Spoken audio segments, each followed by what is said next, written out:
A very good evening to one and all. Hope all of you are doing great. This side Debulina from Clearnet, and we are very much proud to be a part of this webinar as a digital partner.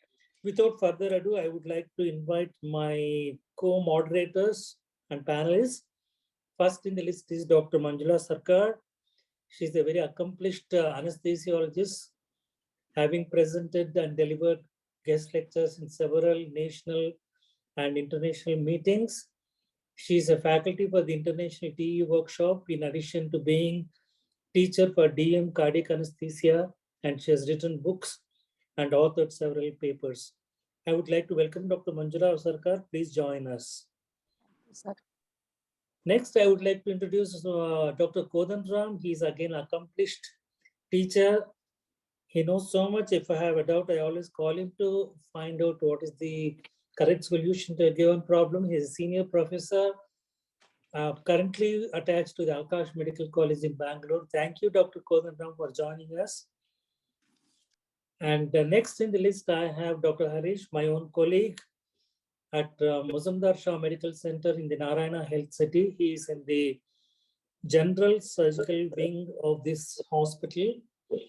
He deals with onco anesthesia, thoracic anesthesia, and vascular anesthesia. He is again very accomplished and skillful anesthesiologist. Harish, thank you for joining us. Thank you, sir. With us till the end, so that we can have an interesting discussion. Yes, sir. And I would request all the speakers to time they talked about 14 minutes each, and request Manjula Sarkar to initiate the session. Dr. Manjula Sarkar, please. Thank you so much. Thank you, sir, for a kind introduction. And as all of us knows that vascular surgeries are really gaining popularity, and it's possible to do so many vascular surgeries because of our understanding of the vascular surgery problems. And without delaying, I would like to invite Dr. Radhika Dhanpal. She is going to speak on the preoperative evaluation for vascular surgery. She is heading the Department of Anesthesia and Critical Care Pain Medicine at Bengaluru. So good evening. Over the next 15 minutes, we will look at vascular surgery patients, how they're a different subset and a completely challenging one. So why do they come for surgery? They come because they might have symptomatic peripheral vascular disease, they may have cerebrovascular disease, they may have aneurysms of the aorta, their limb may be ischemic or gangrenous, or they may suffer from stroke or transient ischemic attacks. What are the goals in managing this patient? These patients will be on multiple medications, and so you have to know which one to stop, which one to tailor, which one to discontinue. Based on this, you have to make an intraoperative care plan, communicate the risk to the family and relatives, discuss with the surgeon. If necessary, he might have to modify the surgical procedure, and lastly, plan where and how this patient is going to be looked after. So I'm not going to tell you about cardiac patients. I'm just going to concentrate on vascular surgery patients. So we have to look at whether they have symptoms of coronary artery disease, all the prior events which led to them coming for surgery, any diagnostic tests which they have brought with them, previous intervention and treatments, and details of their angina, what precipitates it, duration, frequency, and how recently they had it. Leaper looked at about 725 patients, and when they exercised, what were their meds and how this translated in their survival and their mortality. So he found that for every increase in MET, it was associated with an 18 to 20% increase in survival. So if you look at this graph, then you'll see that those who had more than 8 meds, their mortality was the least. But between 6 and 8, it was more or less similar. But those who had less than 4 meds, their mortality was the highest. And this is seen in the graph alongside also. This is the table which shows that survivors and non-survivors, what was the difference? So the non-survivors could not increase their heart rate. They could not increase their blood pressure. Their meds were less than the survivors. And they had more dysrhythmias. And even the ECG, the normal resting and the abnormal resting was much more in the non-survivors. So this is a typical prescription of a patient who comes for peripheral vascular surgery or who comes to the OPD of a vascular surgeon. So they are on cilostazol, they are on antibiotics, they are on rivaroxaban or some kind of heparin, they are on ecosprin, they are on telmisartan, they are on some OHAs, and very often they'll be on thyroid medication. We must also elicit a history of them, whether they've had any PCI and whether they've had a bare metallic stent or a drug-eluting stent in their coronary vessels. So now that we know what all medication they're taking, so suppose they're on heparin, we all know that we have to discontinue and we have to bridge the gap after discontinuing them before the surgery. However, if you look at what Barnes and his colleagues have told us, so they looked at 789 patients who were on warfarin for DVT. And they found that when they discontinued this and bridged before they came for surgery, the outcome was the same in those they bridged and those they did not bridge. But the bleeding was much more by discontinuing the medicines. So you have to weigh the pros and cons. And this is just to put a thought into you as to whether bridging is really important, or whether the bleeding in confined spaces like the cord or the brain matter more to you than not bridging. So now this was they looked at patients over 20 years. And what did they find? Beatrice and her colleagues, they found that how to detect the presence of coronary artery disease in this peripheral arterial disease patients. So by the history and ECG, they detected 19 to 40%. If stress test was added, then it went up to 63% of diagnosis. And those who underwent coronary angiography, the diagnosis went up to 90%.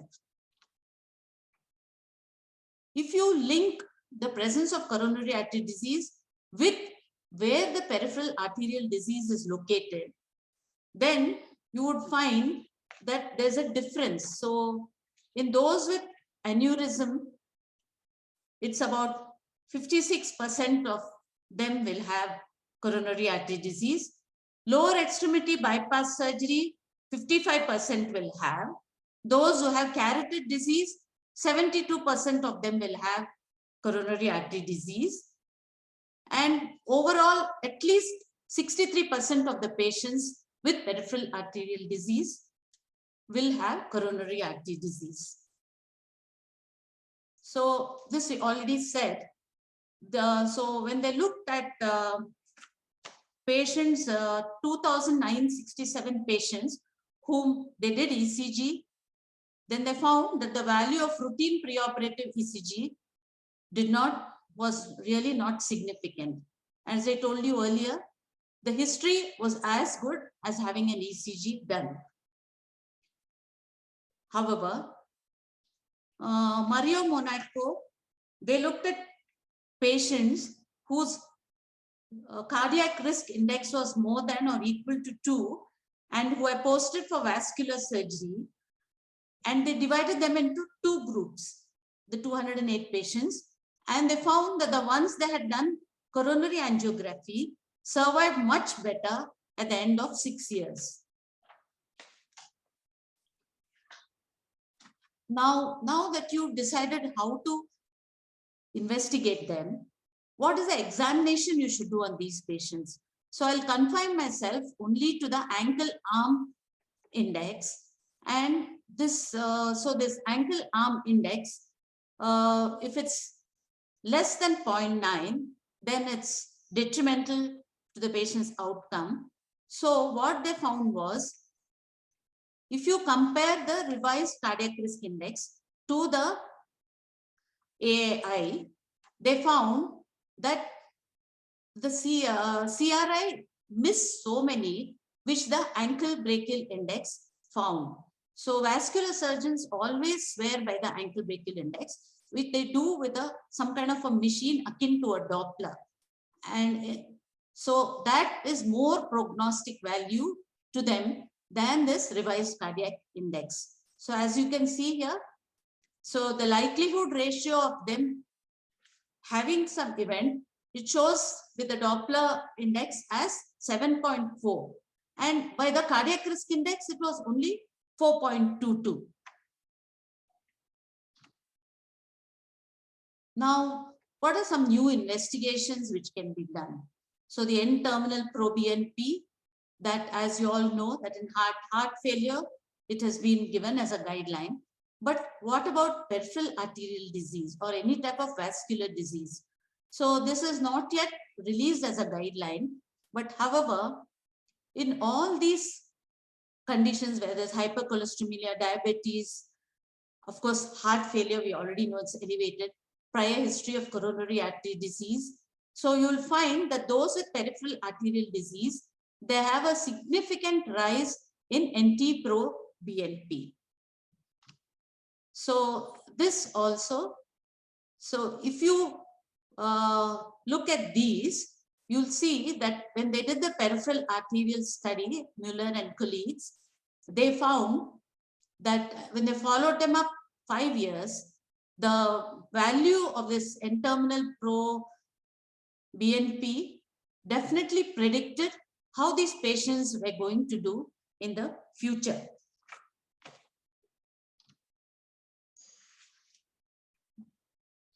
What about any additional investigation we can do?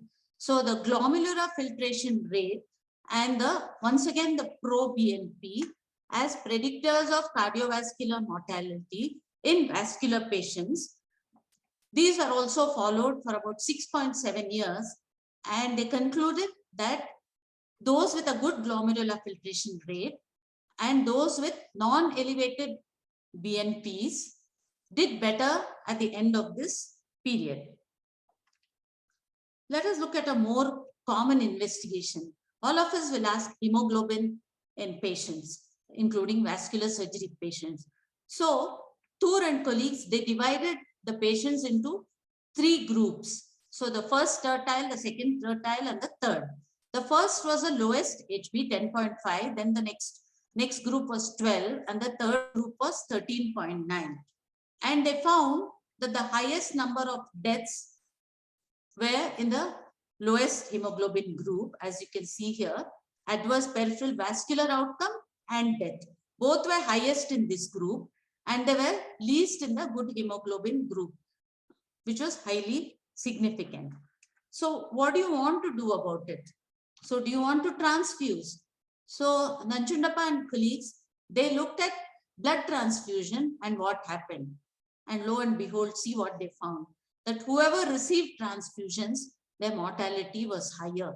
So this, whether carotid surgery, whether open surgical bypass, endovascular procedures, all those who received transfusion, their mortality were higher. But is it only because they received blood? No. They analyzed it to show that yes, these patients are anemic and received blood, but the patients had many other comorbid conditions which led them to be in that anemic state.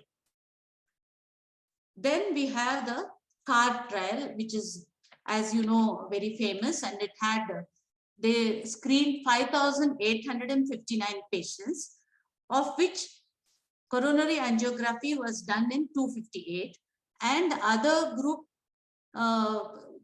they had CABG in one group, and the other group were just medically managed. And what did they find? That those who were operated did not do any better than those who were managed conservatively. This is just to show that operative intervention may not always be beneficial or needed. So this, to revise, is the cardiac risk index, which we'll not go into because this talk is only about vascular surgery. So we will look more at this vascular surgery group cardiac risk index, which is being by the New England vascular surgeons. They got together and they made this risk index.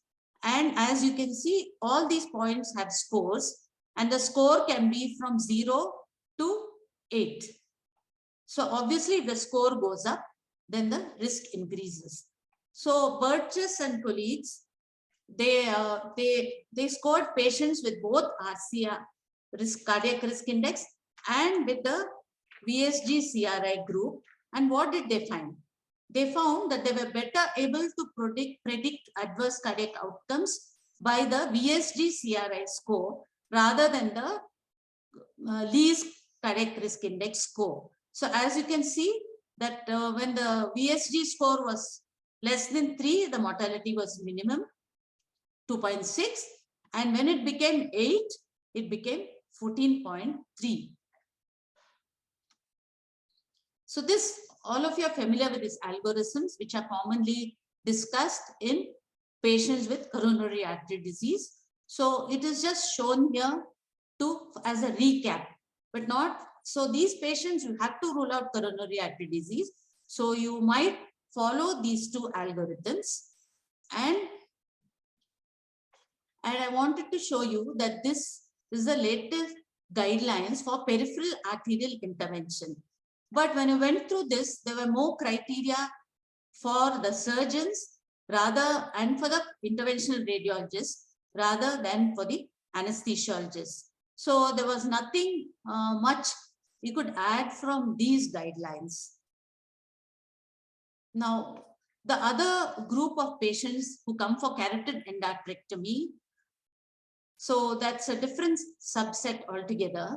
And these patients can be managed either with regional technique or with general anesthesia. And the amount of stenosis of these vessels are determined totally by imaging techniques. So that and this aortic disease, so they will form, another discussion altogether. And so I think I will end my talk here because I wanted to concentrate only on peripheral vascular disease and not on central aneurysmal surgery or carotid endarterectomy. Thank you.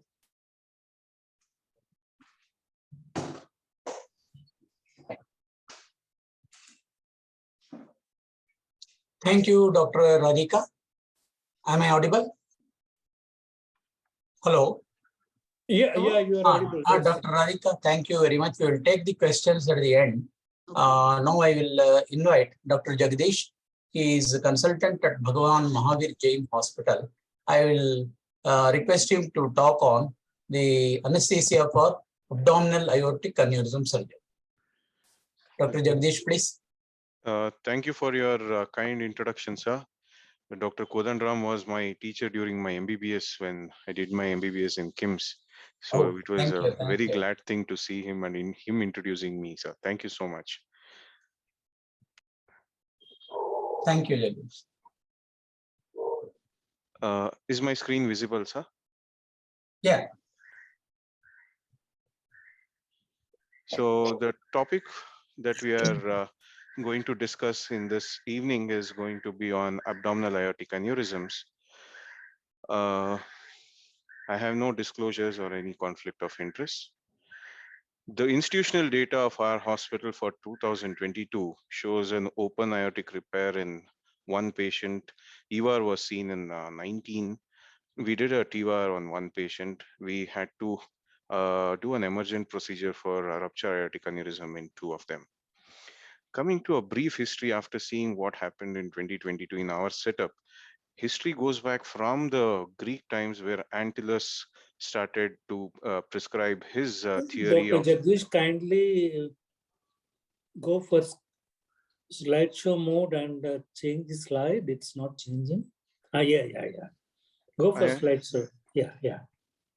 I'm on slideshow. Am I visible? Is it visible, sir?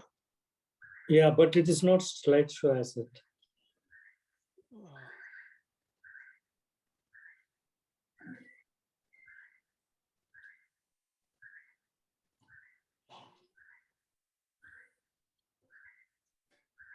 Is it visible now? Yeah, it's visible, but it's not slideshow for me. I don't know. I am on slideshow mode, sir. I am able to take the things on slideshow mode. Okay. Is it the same for everyone? Debolina, can you please confirm? Yeah, it is still not on slideshow. Okay. Can I just get back in a minute? One second.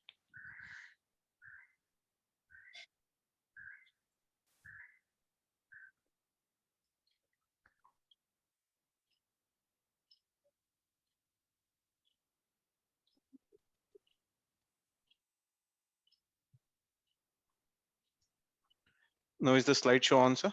Yes. Now it's fine. Yeah. So coming to the history about how it started, we have details about aortic aneurysm being described by Greek surgeon Antyllus, then recently by Rudolf Matas, who is a US surgeon. And this Dr. Nissen came to fame by operating on the famous Nobel laureate Albert Einstein, who had a abdominal aortic aneurysm and survived 5 years post his surgery. And for our great astonishment, he was using cellophane tape to reinforce on the aneurysmal wall. Then it was Dr. Parodi and his colleagues, who is a Brazilian surgeon, who came up with endovascular aortic repairs. Aneurysma is a local dilatation. When the aortic diameter is more than 50% or more than 30 mm of its actual diameter, we call them as aortic aneurysms. It can be suprarenal, juxtarenal, or infrarenal. It can be fusiform. It can be saccular, sometimes dissecting.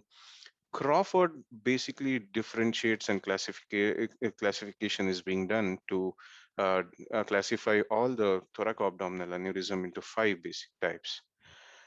More predisposition in Caucasians, though we don't have a clear data of Indian population. It's around 5 to 9% in UK. The same exists even in the US.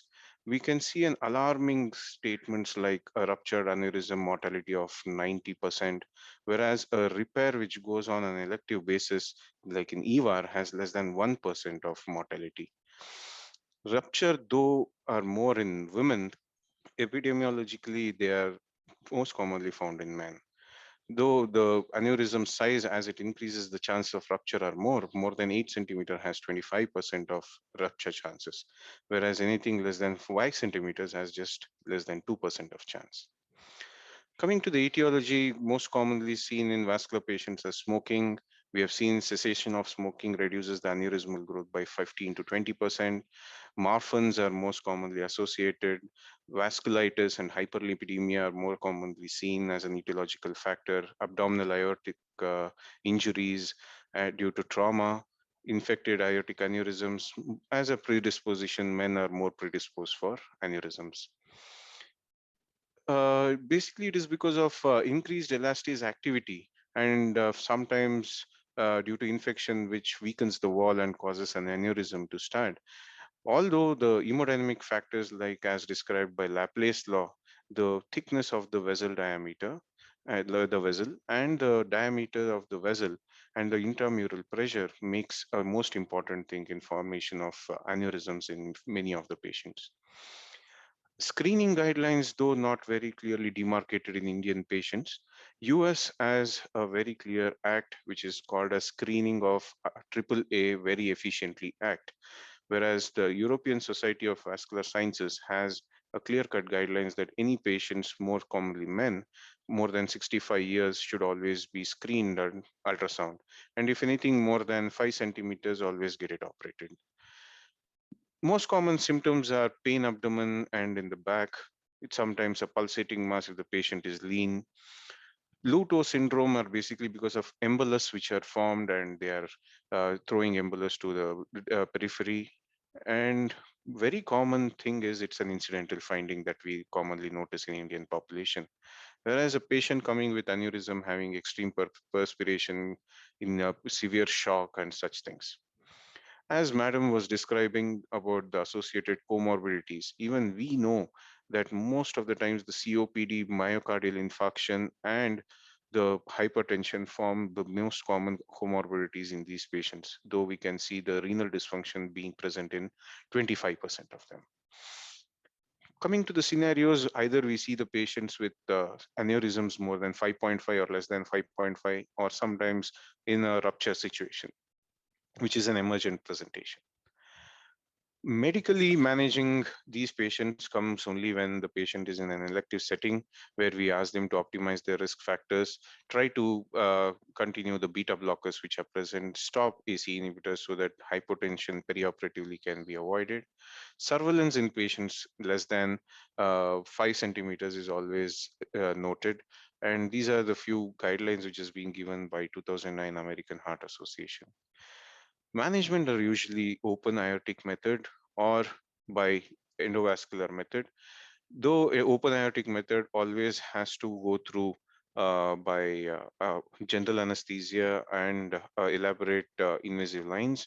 ER procedure can also be performed under loco-regional techniques, central neuraxials, and general anesthetics.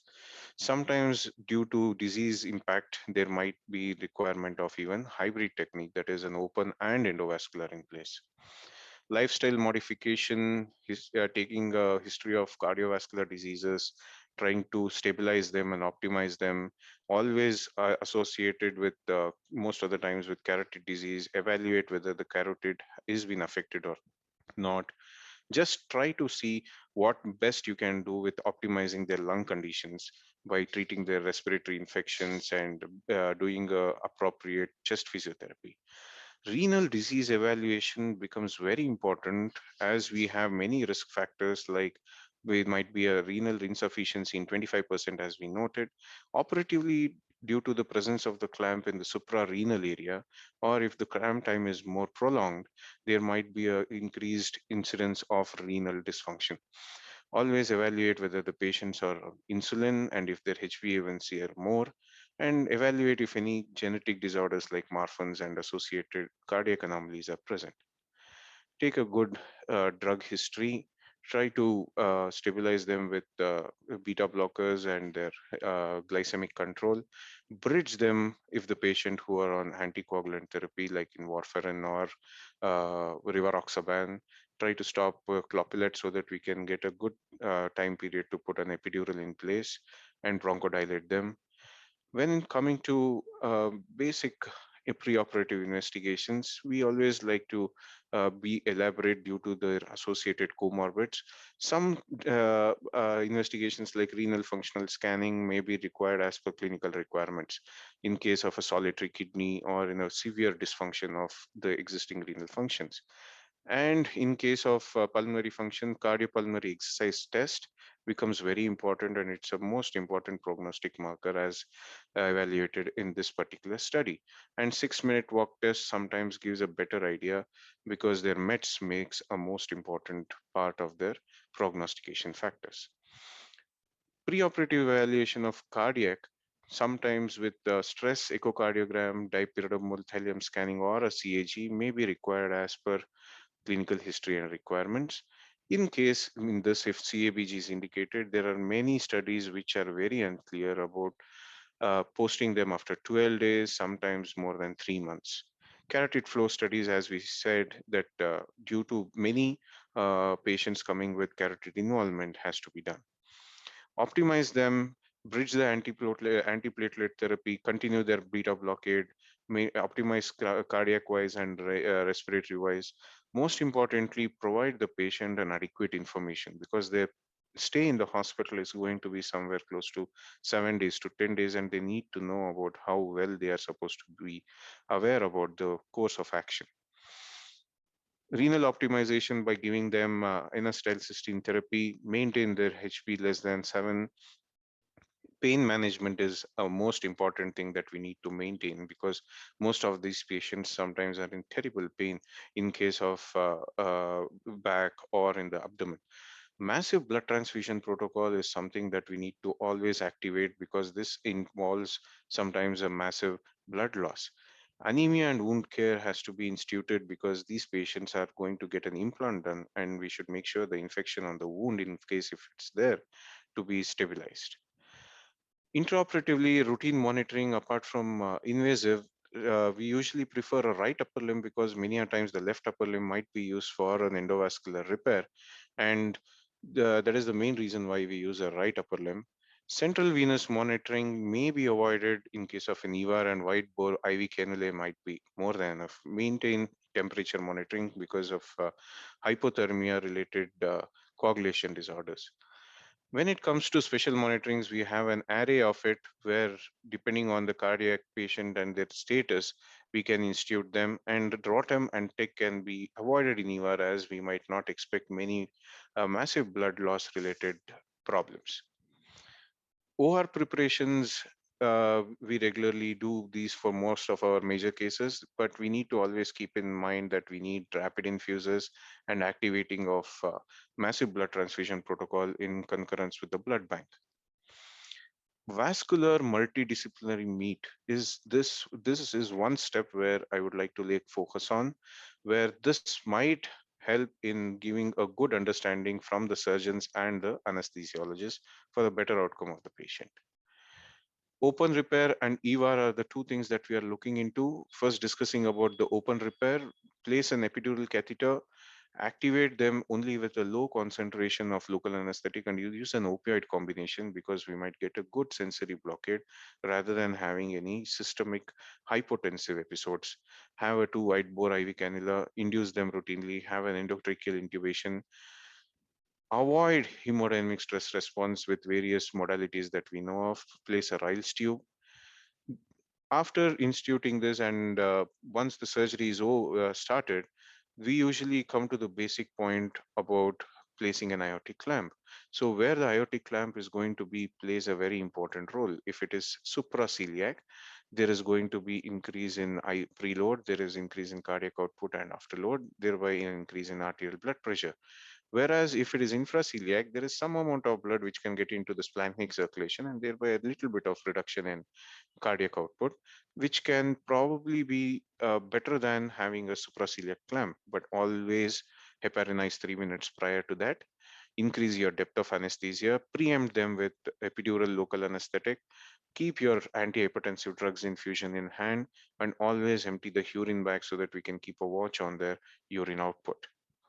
Aortic clamping can be infrarenal, suprarenal, or supraceliac. Sometimes it might even require SMA reimplantation or renal artery reimplantation, depending on what is the disease process involved. Aortic unclamping is the next stage, which we need to always remember. There is a good amount of time which might go into clamping and unclamping. So always correct the ABG using bicarbonate if required. Maintain an increased preload and a good urine output, because on unclamping there is a central hypovolemia which causes reduction in preload and thereby reduction in arterial pressures. So vasopressor drugs and infusions should be ready, and try to make sure that heparin reversal may be instituted as and when required.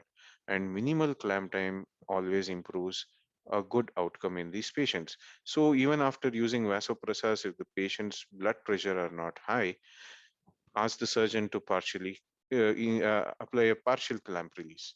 If still it is not under control, always ask the surgeon to apply the clamp, revisit all the hemodynamic monitors, and then get back to clamp unclamping.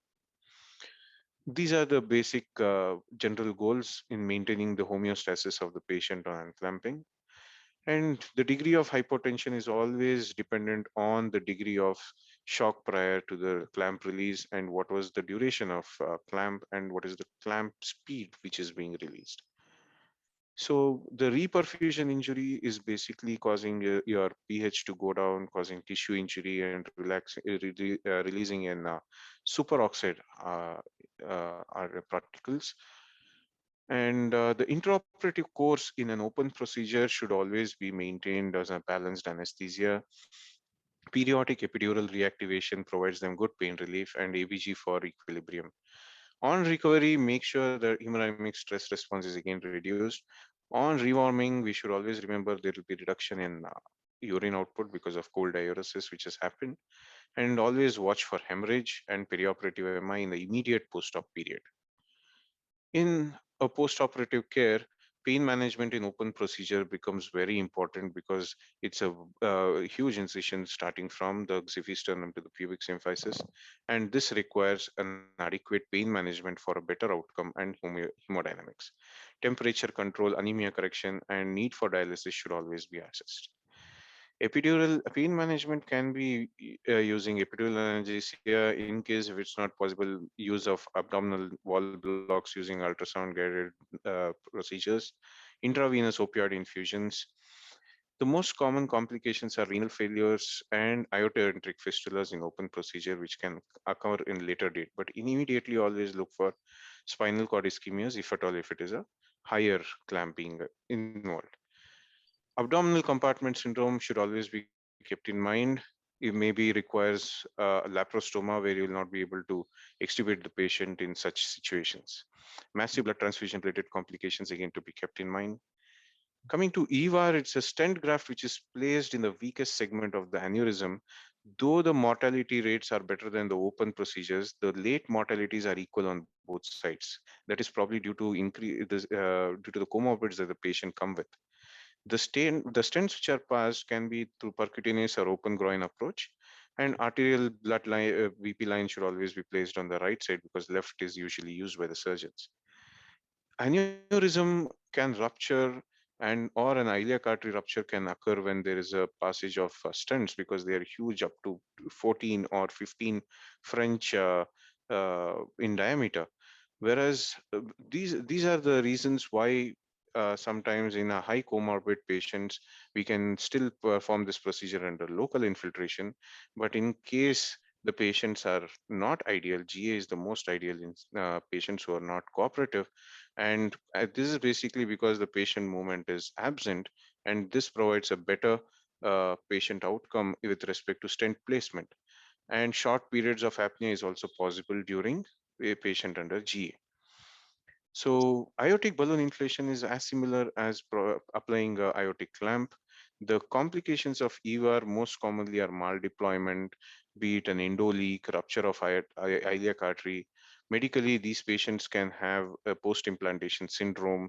There might be acute renal failure because there is a huge amount of dye which is being used during the procedure. Open repair and EVAR, most commonly patients go for open repairs because of the higher cost which are associated with EVAR. And the better advantages are they are less invasive, the shorter duration of stay in the hospital, and stress responses are quite minimal. It has again been seen that the recovery is 98 to 99% in EVAR, whereas in surgical open repair, it's around 93 to 97%. Always institute renal protection strategies, identify their problems, maintain a proper hemodynamic monitoring, keep them in homeostasis, follow a proper preoperative, intraoperative, and postoperative protocols by either avoiding nephrotoxic drugs, maintaining good glycemic control, or postoperatively identifying the right time to provide renal replacement therapy. Neuroprotection in case of suprarenal aneurysms, we can provide methylprednisolone or a lumbar drain in severe cases. A brief passing comment on ruptured aortic aneurysm is a mortality is around 65% inside the hospital and 80% overall. It can be either contained or a free leak. The incidence of spinal injuries are around 130 times in a ruptured aortic aneurysm. and cross clamp time is more important after reaching the hospital. The presentations are the same. They have extreme pain and in the varying degrees of shock. Iotoenteric or a caval fistulas can occur. In case the patient is a little considerably stable, a CT scan to provide a proper idea about the patient's rupture would help in providing an EVAR as an option. Prognostication by Hardman's index and evaluate these patients as aortic aneurysm on an emergent basis. Operate or not is a very common sense decision which has to be equally involved from the surgical and anesthesiology point of view based on the clinical condition. We always suggest that two senior anesthesiologists should be present during this surgery for a better outcome. And activate massive blood transfusion protocol. In our institute, we usually prefer to place an HT catheter for a rapid infuser, and crystalloids are more preferred. Try to reduce the loss from rupture by maintaining the MAP of around 60. A goal-directed measure is more ideal and the better outcomes are seen. Blood transfusion should be done only if critical until the clamp is applied. And caution to providing analgesia prior to clamp application is very important. Avoid epidural analgesia in these cases. All invasive lines with cardiac output monitoring should be in place. These patients will definitely require rapid sequence intubation. The most common complications being primary endo leak. The contraindication in patients who have to undergo under local analgesia technique might be because of cardiovascular instabilities, a patient who is agitated or with lesser GCS, or if the patient has to undergo an additional procedures like embolectomy. These are the survival rates. As we can see, the EVAR initially was having only 49% of survival rate, whereas down the period between 2013 and 18, it showed a significant improvement to 63%. Whereas an open repair has seen a 59%, which was in the early period, has come down to 52%. Whereas patients who are undergoing these surgeries in ruptured cases, the length of stay during the procedure will be 5 days in EVARs, whereas at 10 days in open aortic procedures. 1 year survival rate is around 73% and 59% in open procedures. As a summary, we always we would like to suggest all the delegates to make sure that we are aware about the associated comorbids and the drug history, optimize them, always activate the massive blood transfusion protocol in your blood bank, place epidural catheter in open repairs as an elective case, aggressive management during aortic clamp and declamp variations, avoid invasive lines in EVAR except for an invasive blood pressure monitoring. It may not be required if the patient is quite stable. Renal protective strategy should be followed judiciously. If there is a ruptured aortic aneurysm, cardiac output monitoring using this, we can provide a good goal-directed therapy. EVAR is the future ahead. And this is a concise thing which is there in the Calgary guide, which I would suggest everyone to go through the leisure. I thank you for your kind attention and for the opportunity. Thank you, Jagadeesh. It was an excellent presentation, very comprehensive. We will take the questions today. Thank you, sir.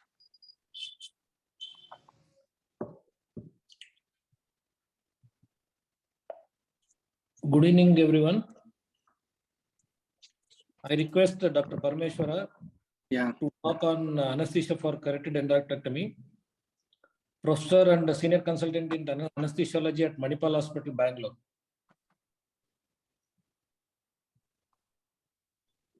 Parameshwara sir, over to you. Yeah. Sharing.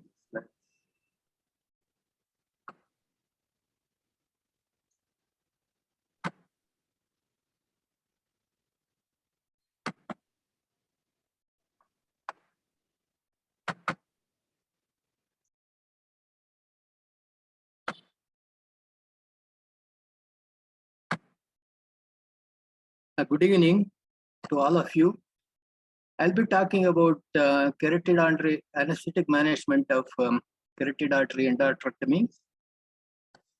I have no disclosures in this one. Stroke is the most almost third common leading cause of death And they just 88% of these are about ischemic strokes, whereas about 20% constitutes about hemorrhagic strokes.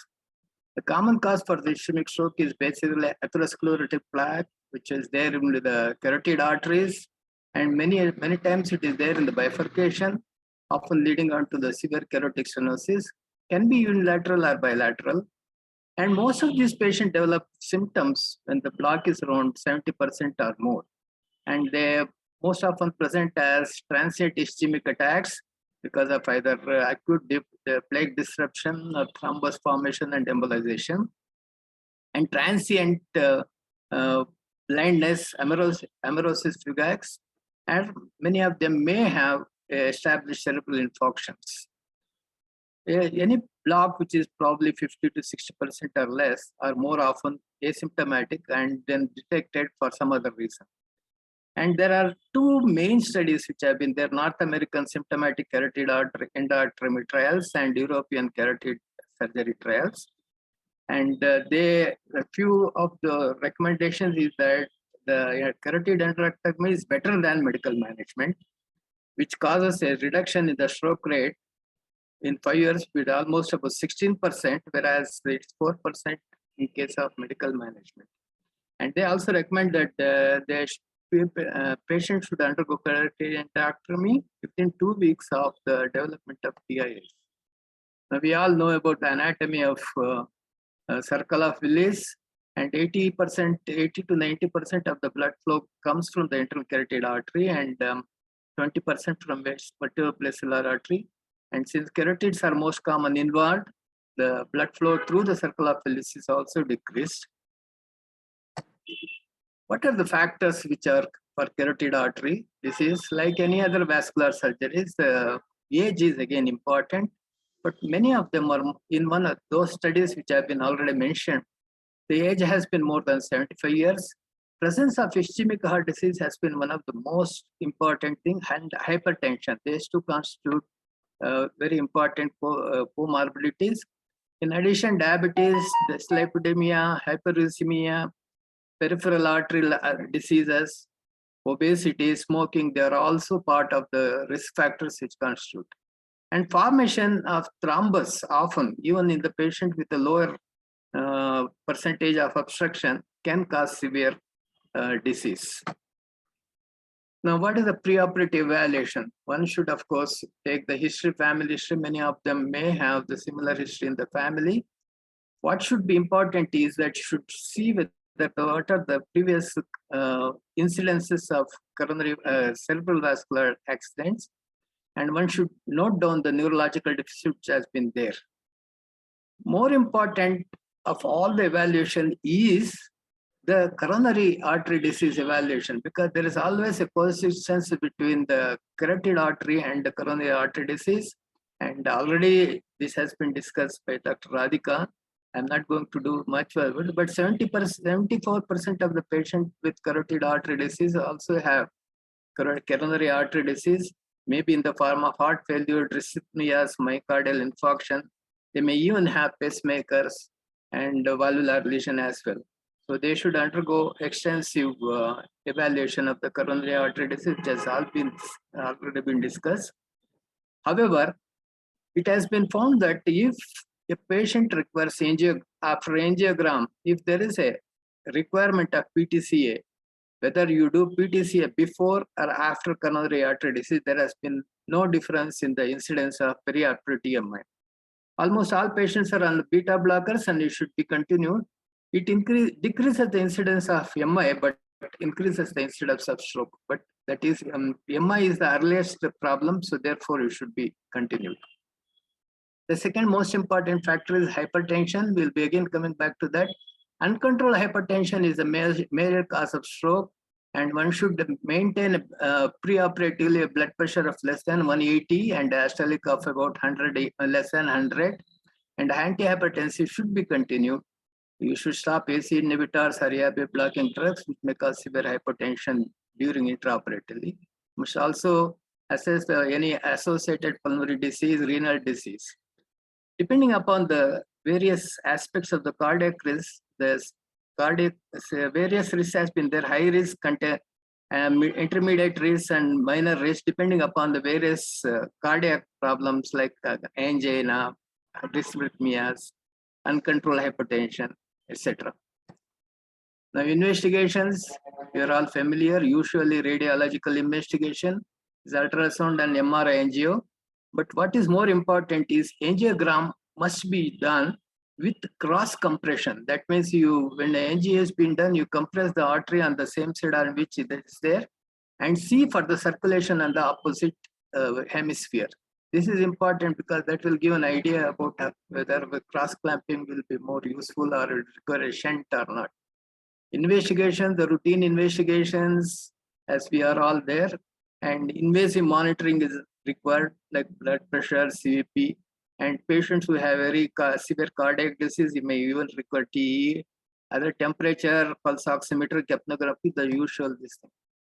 So there is preoperative optimization basically to reduce the incidence of MI as well as stroke. So patients on beta blockers continue.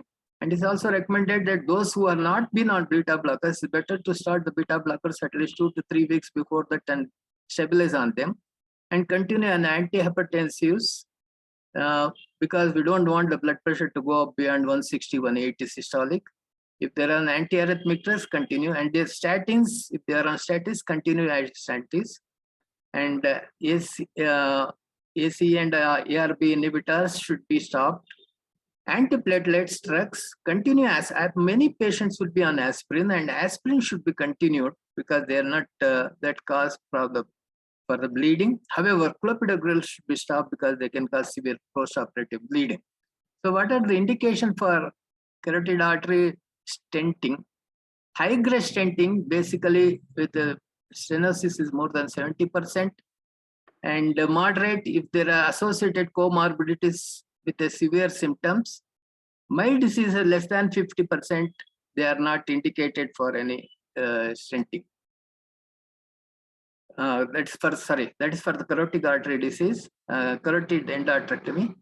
This is for the carotid artery stenting when the patient has a high risk for carotid surgery because of the high age, 75, 80 years, 19, many of them do, with a congestive cardiac failure, unstable angina, decrease in ejection fraction, recent MI, severe lung disease, highly symptomatic patients who are already having block of carotid artery and internal carotid artery. 80% of the block, even with the new neurological deficient, they can undergo the carotid artery surgery. And vocal cord damage might have been occurred during the previous carotid artery surgery. And previous surgery on the ipsilateral side, recurrent stenosis, and radical neck dissection if they have already gone, radiation to the neck. Surgery may be very difficult, so they will go for carotid artery stenting. Contraindication is basically that if the vessel is very tortuous, intraluminal filling-ish defect is there in the arteries, there is already occlusion of carotid artery, common carotid or intracerebral artery, presence of cerebral aneurysm or AVM, or tighter intracranial stenosis may not allow for the stent, major ipsilateral stroke, and if there is already neurological deficit within the last 2 years, they should not undergo this. The anesthetic technique is basically that you have a general anesthesia, which is most common. You can use any of the techniques. Inhalation agents as well as the TY has been used. And regional anesthesia, we have most common, often used superficial cervical plexus block or combined superficial and deep cervical plexus block. There are other blocks which have been described like cervical epidural block, paracervical block, and interscalene block also, but they are less effective. Often, general anesthesia is used along with the superficial cervical plexus block. So what are the advantages of general anesthesia? It's the most preferred technique as compared to regional anesthesia. Because airway is secured, you have a controlled ventilation, maintaining the normocapnia, and it offers excellent field for the surgeon and also patient comfort. Prevents coughing, straining, and it is less strainful as compared to regional anesthesia. And because of the inhalation agents or the propofol itself, they have the cerebral protective effect. And if necessary, in such patients, if the patient goes for a hypothermia is necessary, it can always initiate it. And patients cross clamping is better tolerated under general anesthesia. As far as the disadvantages are concerned, there is a requirement of shunt placement for almost 50% of the patients as compared to general regional anesthesia, which is generally about 15 to 16%. Requires extensive monitoring because we are not able to monitor the central nervous system or the conscious level. So we need to go in for other monitors like EEG, process EEG, BIS monitoring, entropy monitoring, or NIRS, cerebral oximetry, etc. Many of these, but they are not very sensitive enough for assessment of neurological monitoring. But TCD probably is better monitoring as far as this. And many of them have the unstable hemodynamics. The intraoperative fluctuations are quite common. And one should make sure that vasopressors are there adequately to maintain the cerebral perfusion pressure. And in general anesthesia, there is higher incidence of neurocognitive dysfunction in the post-operative period. The technique is you can use LMA or intubation. LMA basically used to supplement for the regional anesthesia. You have a regular intubation technique and maintain with sevoflurane or total intravenous anesthesia. And this has less cognitive dysfunction. Neurological monitoring in regional anesthesia has the advantage that you have the neurological patient monitoring, which is patient is in awake situation, gold standard. Preserved autoregulation. There is no change in the autoregulation mechanism. There is reduced respiratory or cardiac morbidities. Cross clumping is better detected. Rare for reduced shunt insertion during surgery. Short hospital stay. More hemodynamic stability, improved outcome after surgery, and provides better post-operative analgesia, and the blood loss also is reduced, and more important, lower risk of thromboembolic phenomena. However, it is very uncomfortable. The patient head has to be turned, neck has to be turned to the one side for quite long time. Drapes which may cover the face and head may cause anxiety as well as claustrophobia.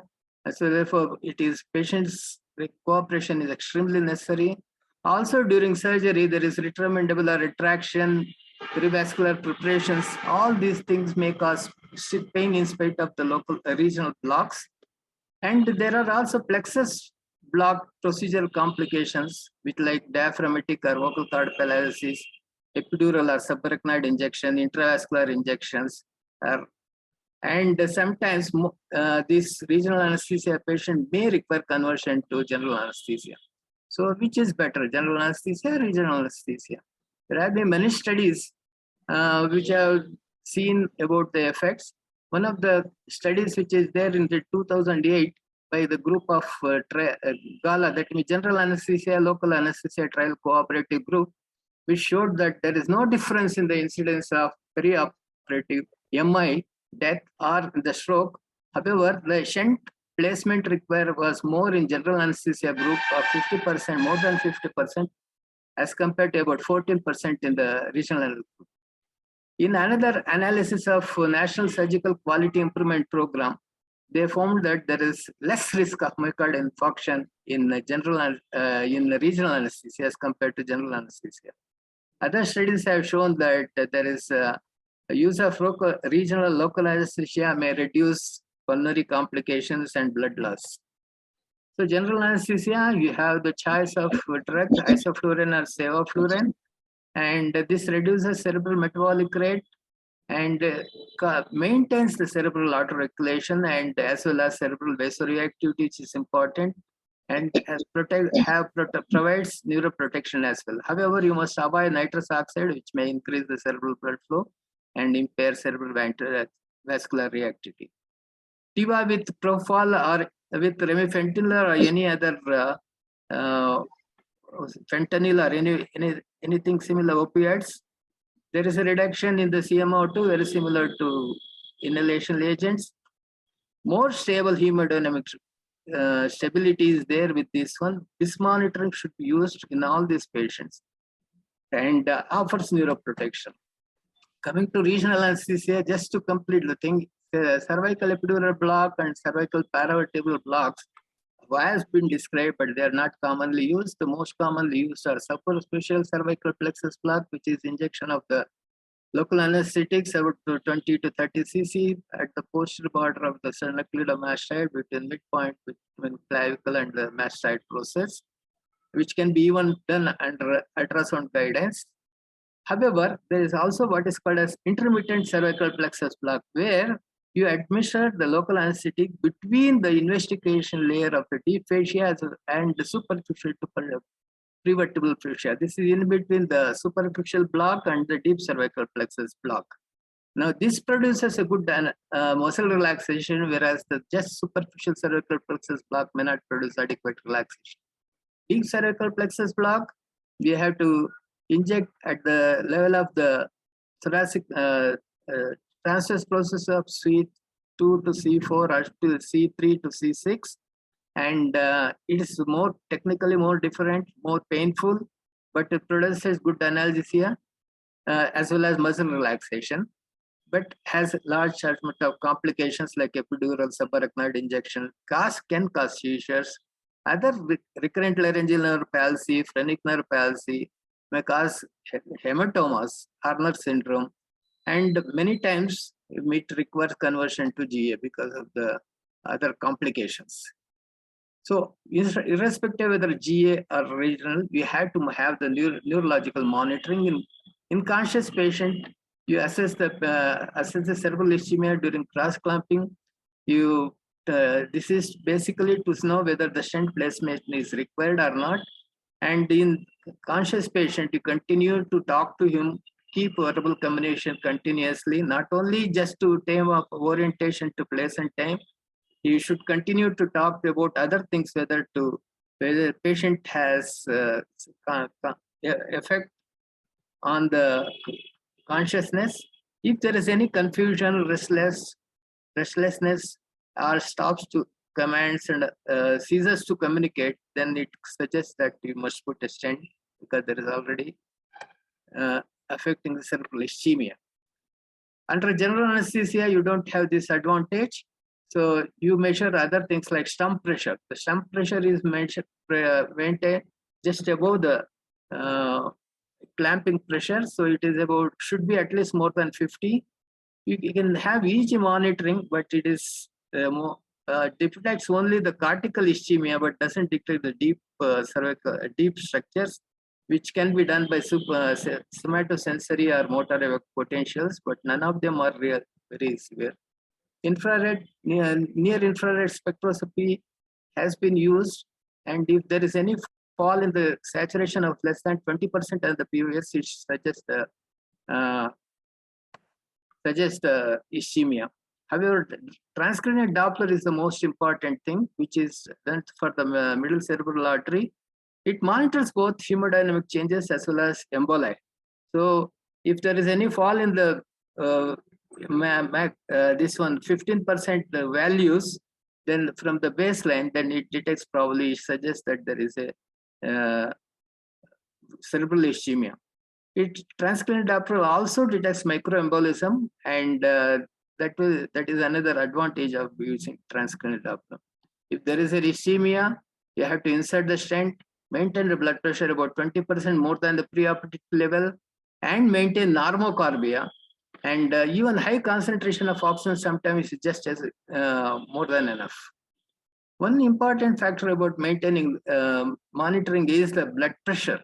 It has been shown that any preoperative blood pressure more than 180 systolic pressure has high incidence of stroke. And post-operative pressures, if there is more than 220, definitely there is a very severe incidence of stroke and death also. So it is better to maintain preoperative pressure about around 160, because even the preoperative pressure more than 160 can give rise to post-operative hypertension.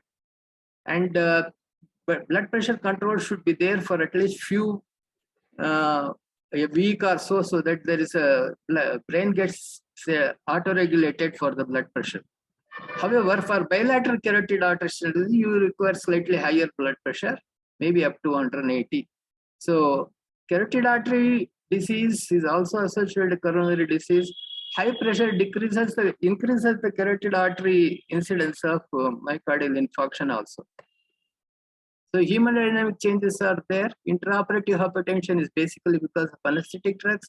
Postoperative hypertension is because of the probably reduced sensitivity due to surgery during carotid sinuses and the bilateral listening.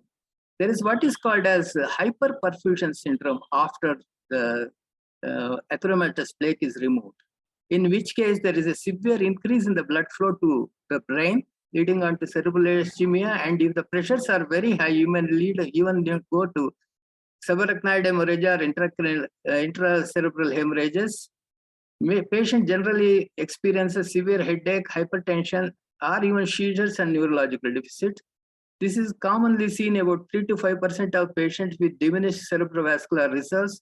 And if there is severe preoperative hypertension, ipsilateral non-hemorrhagic stroke patients, and previous ischemic cerebral infarction patient, or if the surgery is more than 90% blocked on the same side, and severe ischemia or emboli, and if there is a post-operative hypertension. Anticoagulations, aspirin continue, clopidogrel stop because it may cause bleeding. And intraoperatively, you will use heparin just to stop the incidence of thromboembolic compressions.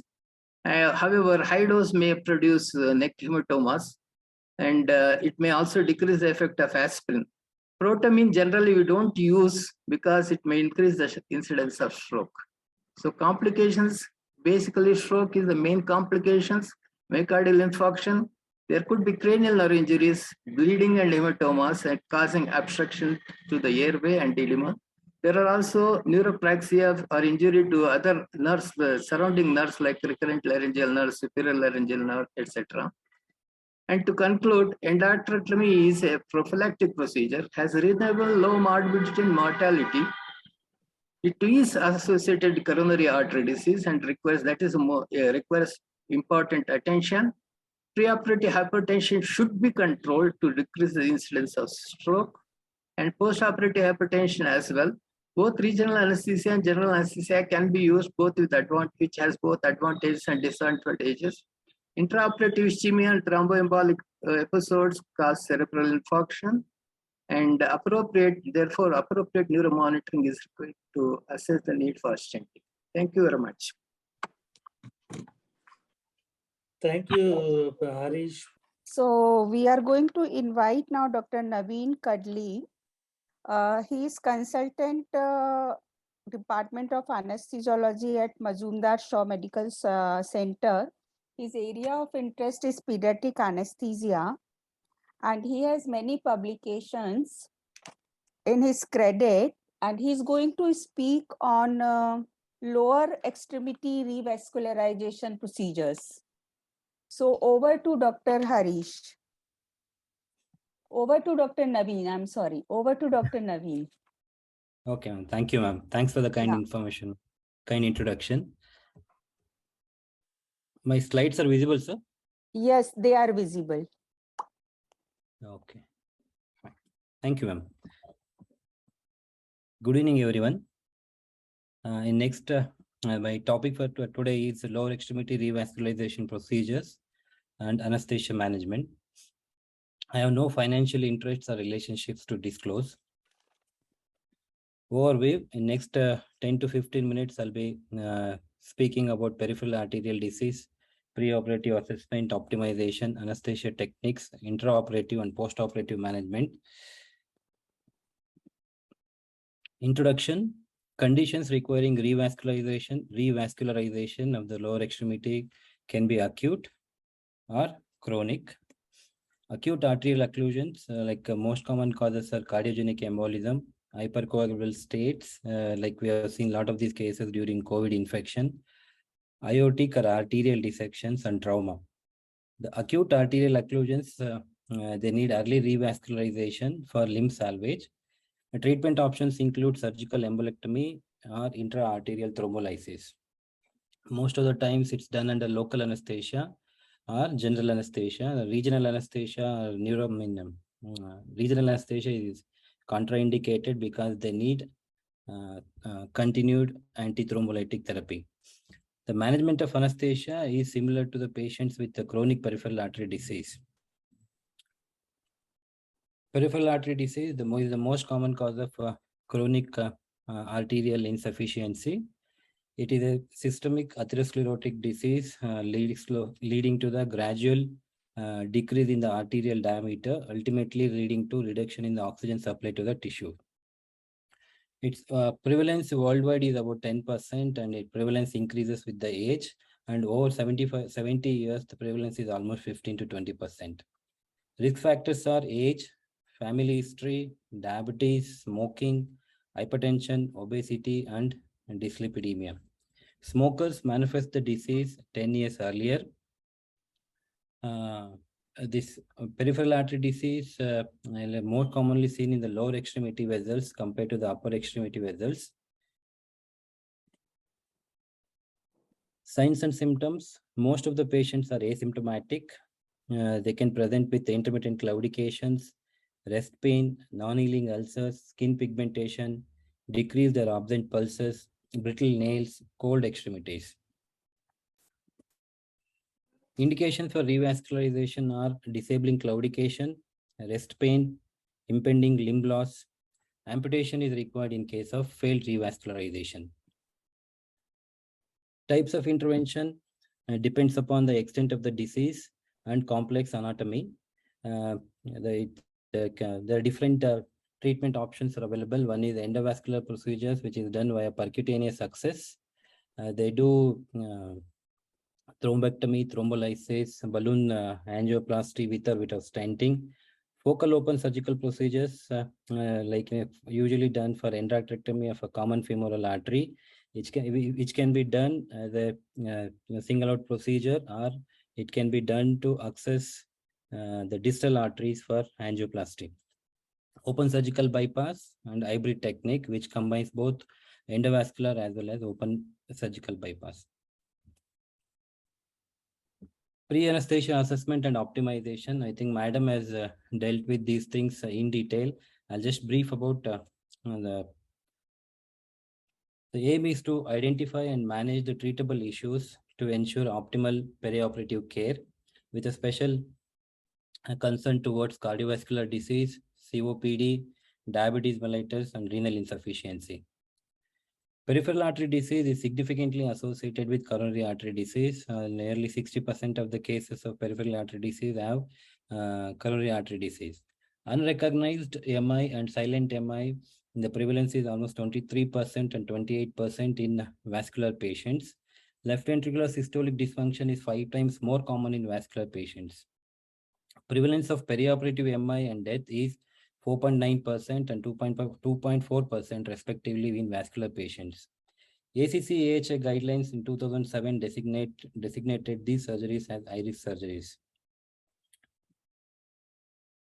Most of the patients, they cannot walk. We cannot assess the meds because of the claudication. So non-exercise stress testing, dobutamine stress echo, and thallium scan are useful in risk assessment. Coronary revascularization is not always necessary prior to the vascular surgery. Most of the patients, this is already been dealt. We in case of moderate to severe COPD, we need to develop a habit of taking a room air ABG. PaCO2 of more than 45 millimeter mercury is associated with increased post-operative morbidity and ventilation. Assessment of the renal function. Serum creatinine alone more than 2 milligram per deciliter is an independent risk factor for cardiac complication. Creatinine clearance less than 60 ml per minute is an independent predictor of both short-term and long-term mortality. Pre-operative medical optimization should be done in all elective cases and should not be more than 4 to 6 weeks. Adequate glycemic control is achieved with fasting blood sugars less than 180 milligram percentage. In case if diabetes is uncontrolled, kindly use insulin to achieve the control. Treat respiratory infections with antibiotics, breathing exercises, and incentive spirometry. Smoking cessation, at least for should be stopped for 6 to 8 weeks or as maximum as possible. We can help the patient with pharmacotherapeutics or behavioral therapy, psychological counseling to stop the smoking.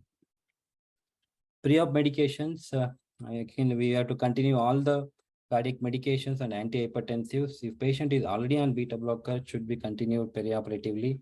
Statins have shown significant reduction in the cardiovascular morbidity. Along with their lipid lowering action, they have anti-inflammatory, plaque stabilizing, antioxidant effects.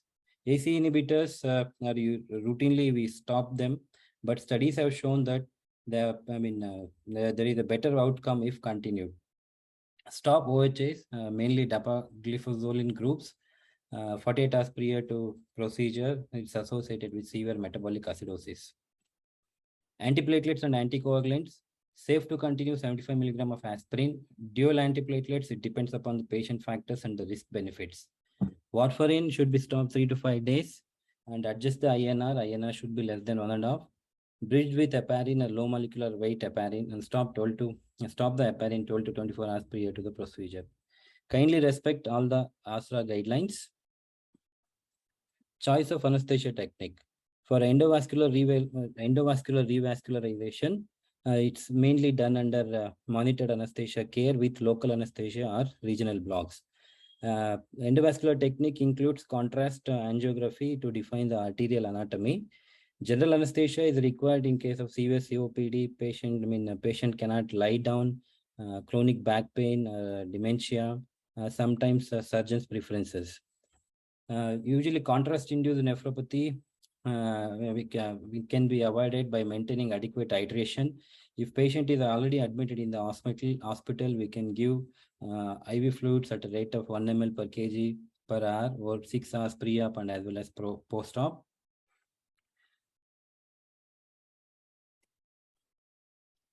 For open surgical revascularization, choice of anesthesia depends upon the duration of the surgery, patient and surgeon preferences, and anticoagulation status. A neuroaxial technique, spinal anesthesia, or epidural anesthesia, or combined spinal epidural anesthesia, if not contraindicated. General anesthesia, a combination of both GA and neuroaxial techniques. Neuroaxial technique has advantage of general anesthesia. It reduces post-operative respiratory morbidity, less incidence of post-operative cognitive dysfunction, opioid sparing, reduced risk of thromboembolism and vasodilatation. General anesthesia gives a better control on airway and it has a theoretical advantage of ischemic preconditioning effect.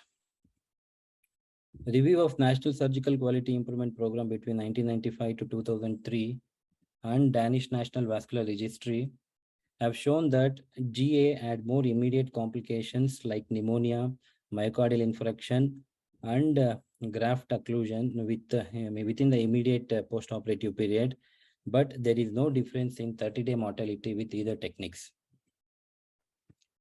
Peripheral nerve blocks were preferred in high-risk patients who are not fit for general anesthesia and neuroaxial technique. Combined femoral and sciatic blocks are used for femoropopliteal bypass and amputations. Even they have used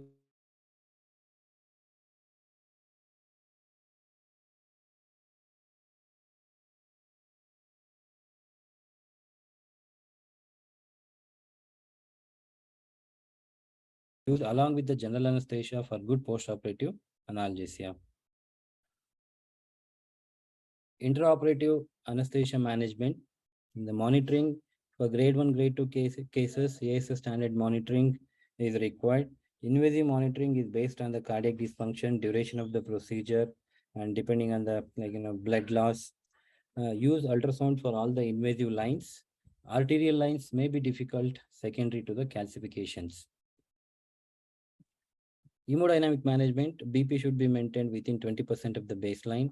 Mean arterial pressure of mean arterial pressure is always maintained more than 65 millimeter of mercury. Avoid both hypertension as well as hypotension. We need to maintain normothermia. Avoid both hypothermia as well as hyperthermia. And preferably, if we are using warm air blankets, try to avoid putting them on the lower limbs because of the obvious reason. Anticoagulation and monitoring. The anticoagulation is achieved by using unfractionated IV heparin just before the clamping. Every institute have their own protocol, and protocol depends on surgeons also. It varies between surgeon to surgeon. Like usually we give around 100 to 150 units per kg loading, followed by 50 units per kg every 45 minutes. And it is monitored by point of care activated clotting time monitoring. It is usually maintained between 200 to 250 for open procedures and around 180 to 220 for endovascular procedures.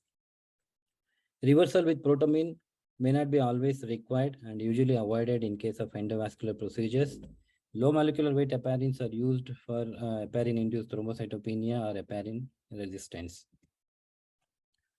Aortic cross clamping is usually they cross clamp the aorta at the infrarenal level, which is associated with very minimal changes and no regional wall motion abnormalities. Patient with aortoiliac occlusive disease have a less hemodynamic response due to the presence of collaterals. Revascularization injury may not be as severe as proximal aortic clamping. It depends on a lot of factors, as Dr. Jagadeesh has mentioned. So we need to maintain a good intravascular volume, aggressive management of acidosis and hyperkalemia, and 100% FiO2, and reduce the MAC and use of venodilator drugs just before the clamping. If there is a significant hypotension, we need to communicate with the surgical team and then go for a gradual unclamping. Keep all the vasopressors, soda bicarb, calcium gluconate, and inotropes ready. Post-operative care, ICU care is required following complex surgical procedures for patients with significant cardiac and pulmonary dysfunctions and prolonged surgery with blood loss. In the ICU, we need to be very careful about monitoring the myocardial infarction, renal dysfunction, as well as the graft patency. Pain is always a multimodal pain approach. We can use IV paracetamol, epidural analgesia, or peripheral nerve blocks when not contraindicated. IV PCA opioid base can be used for open procedures. Avoid NSAIDs. Stem cell therapy. Stem cell therapy is a recent advances. It is used in inoperable cases. It's like injecting the bone marrow stem cells either intramuscularly or intra-artery within the artery. So it leads to neovascularization and establishes new collaterals. It can be managed under deep sedation or general anesthesia. To summarize, there is a significant association between the peripheral artery disease and the coronary artery disease. Risk stratification is must for elective cases. Percutaneous coronary intervention or coronary revascularization is not must, can lead to delay in the limb revascularization. No anesthesia technique is superior over other for long-term survival and prevention of amputation. Thank you, sir.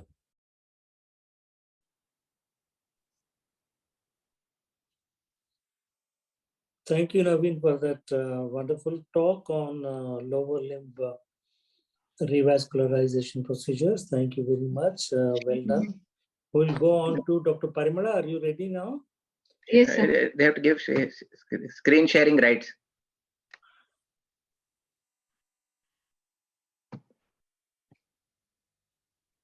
Dr. Naveen, can you stop screen share from your side?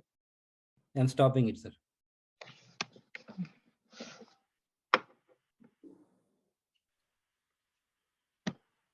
It stopped, sir.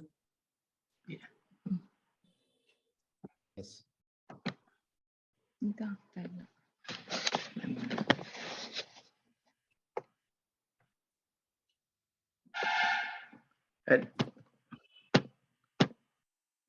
Why is it not coming? 1 minute. Are you able to see? We can see you, but not the screen. Not the screen still? 1 minute, I'm trying again. Yes, yes. Now can you see? Now we can see. Yes. Now we can see. Thank you, sir. Thank you. You Good please evening. carry on. Yes, sir. Sorry for the delay. I will be discussing about endovascular repairs. I have no disclosures. In Jaideva Hospital, we are doing around 500 endovascular procedures yearly, out of which around 30 to 40 are endovascular aneurysm repairs, EVAs, including thoracic EVAs. Then some cases require chimney EVAR, and hybrid EVAR is also being done. Some are with fenestrated or branched EVA. So today I'll be mainly concentrating on thoracic endovascular aneurysm repairs. These are indicated for aneurysms, dissections, acute aortic injuries, and other conditions affecting aorta. In evaluation, these are usually elderly with coronary artery disease, diabetes, and chronic obstructive pulmonary disease. Our goals are to optimize end organ perfusion, facilitate neuromonitoring, and adjust hemodynamic management. Complications could be spinal cord injury, peripheral vascular injury, contrast-induced nephropathy, and endo leaks. Post-operative care is required in a recovery room. I'll discuss about 3 cases recently we have managed. One is arch aneurysm for hybrid TEVAR under general anesthesia. Another case is Stanford type P dissection for TEVAR under spinal anesthesia. And third one is a ruptured aneurysm of arch of aorta for TEVAR under monitored anesthesia care. This patient, elderly hypertensive patient, came with history of backache for 2 months. X-ray showed mediastinal widening, and CT scan confirmed the aneurysm, which was more than 6.5 centimeters. So he was planned for hybrid TEVAR with debranching of the vessels and TEVAR in the hybrid OT. Now, this is the image showing TEVAR being performed, and after the completion, we can see that the aneurysm has been excluded from the vessel wall. The indications for repair are aneurysm more than 5.4 centimeter in diameter in an otherwise healthy patient, or if the growth of aneurysm is more than 0.5 centimeters in 6 months. And larger ones have a higher mortality with rupture. Risk stratification shows that elderly patients with large aneurysms and comorbidities are high risk for endovascular repair, but they will automatically become prohibitively high risk if we do open repairs. So the advantages are EVAs are having less physiological disturbance, reduced blood loss, less pain, and reduced length of ICU hospital stay. But disadvantage is potential conversion to general anesthesia in a patient who is deemed unfit for GA, increased long-term complications of endoleak or graft migration, or requirement of lifelong surveillance. These repairs have to be done in a hybrid theater with appropriate imaging facility and ability to convert to open procedure if required. We have to take care of ionizing radiation, and if hybrid facility is not there, remote anesthesia concerns will be there. Suitability for repair are a center performing more than 30 cases per year, and technical suitability is based on the morphological features on CT as proximal neck and distal landing zone, the caliber of the vessel, tortuosity, and presence of aneurysms. The pre-procedure assessment ideally should be done with the cardiopulmonary exercise test, and preoperatively we have to continue low-dose aspirin and statin and stop NSAIDs. Some patients require PFT and room air ABG if they have symptomatic COPD, long-standing tobacco use, or inability. There is history of inability to climb 1 flight of stairs. Our patient was operated, but post-operatively we were unable to wean him from ventilator. He was doing fine when on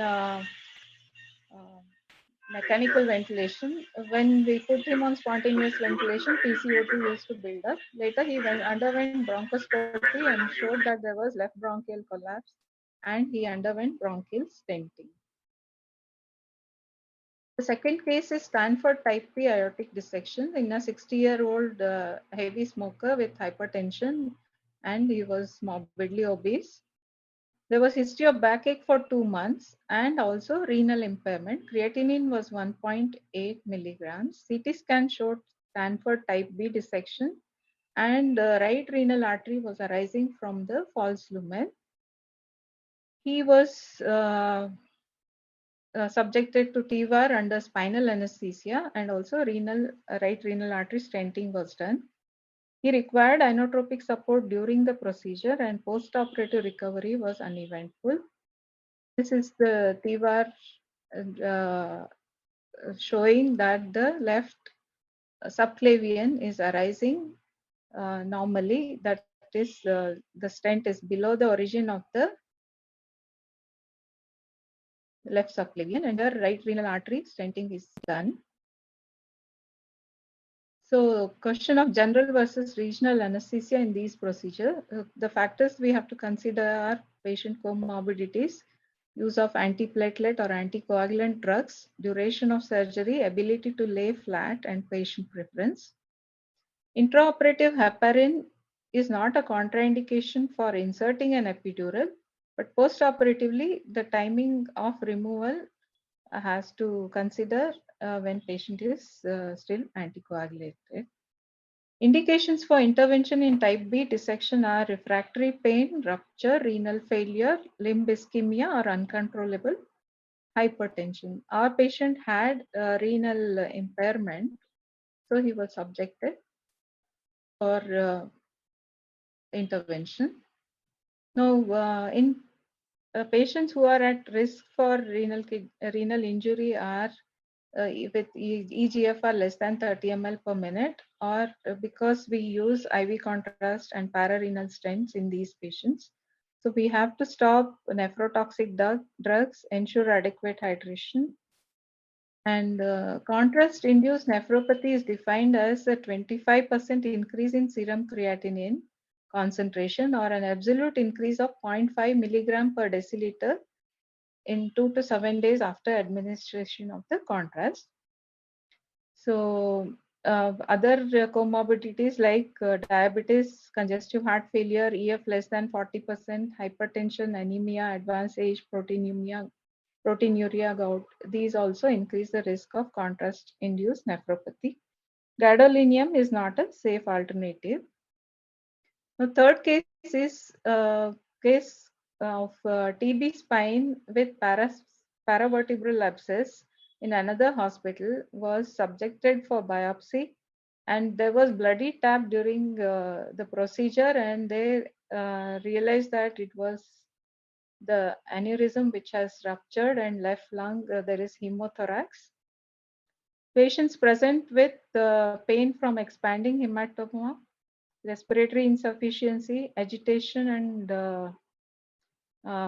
because of hypotension and metabolic disturbances. So if it is anatomically feasible, EVAR is preferred over open repair for treatment of a ruptured aneurysm. In this patient, the contrast, you can see that there is a saccular aneurysm arising in the undersurface of the arch, and successful stenting was done in this patient. Intraoperative management during emergency EVAR. Here, neuraxial anesthesia is not appropriate. It can be started under local anesthesia, especially when there is a contained rupture. There is a tamponade effect. If we give GA, that effect may be lost and patient could bleed more. So later we can switch over to general anesthesia. Then cannulation of excess vessels and insertion of expandable aortic balloon into the supraceliac aorta for ruptured abdominal aneurysms can be done under local anesthesia. Collaboration is required with the surgeon during induction, aortic occlusion, and placement of stents. Hemodynamic management goal is to maintain adequate spinal cord perfusion. So permissive hypotension to maintain a systolic blood pressure of 80 before the stent, and sudden surges in BP can be managed with esmolol, and drop can be managed with phenylephrine. After stent deployment, mean arterial pressure is increased to ensure adequate spinal perfusion. Other methods of spinal cord protection are selective hypothermia, CSF drainage, and use of steroids or mannitol. Fluid resuscitation and blood conservation. If hemoglobin is less than 10 gram per deciliter and blood loss is ongoing, plasma, platelet, and packed cells in a ratio of 1:1:1 or warm fresh whole blood can be given. Withholding plasma and platelet transfusion until surgical repair is complete is not supported by clinical evidence. Intra-procedure coagulation management. Heparinization is given after excess vessels are cannulated to maintain an ACT of 2 to 2.5 times or approximately 200 to 250 seconds. Later, we may have to reverse it with protamine.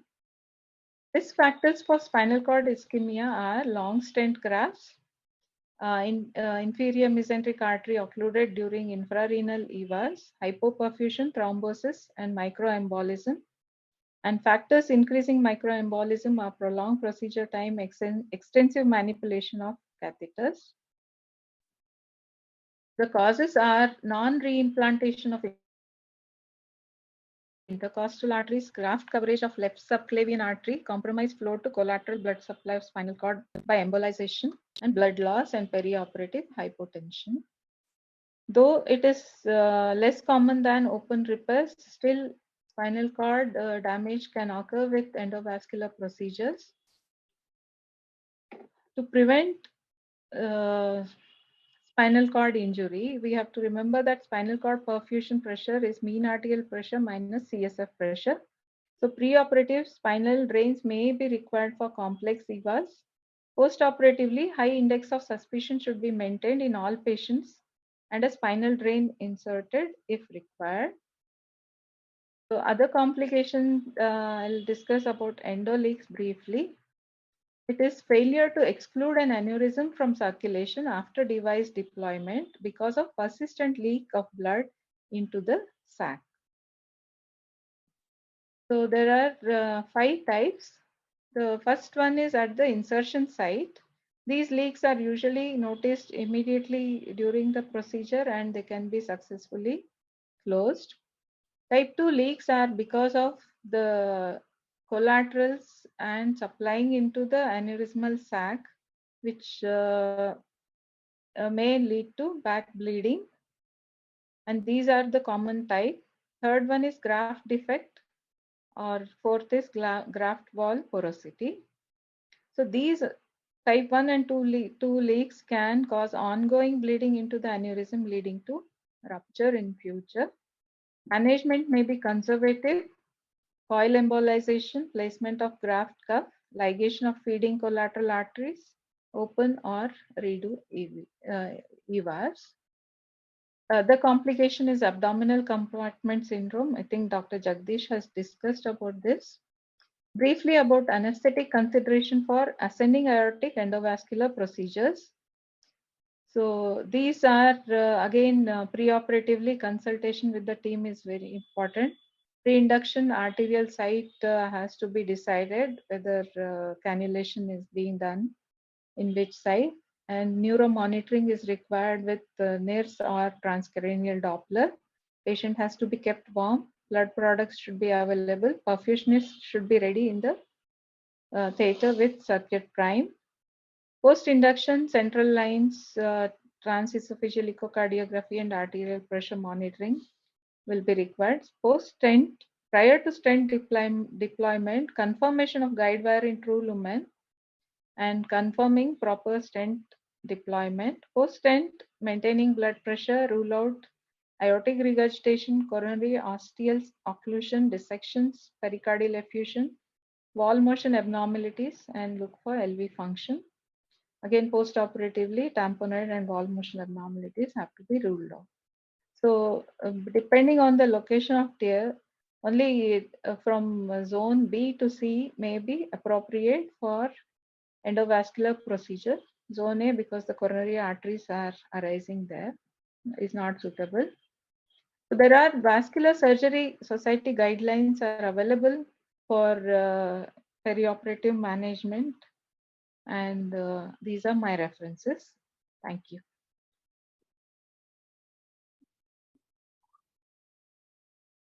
Thank you, Dr. Parimala, for that succinct discussion on endovascular procedures and the role of anesthesiologists.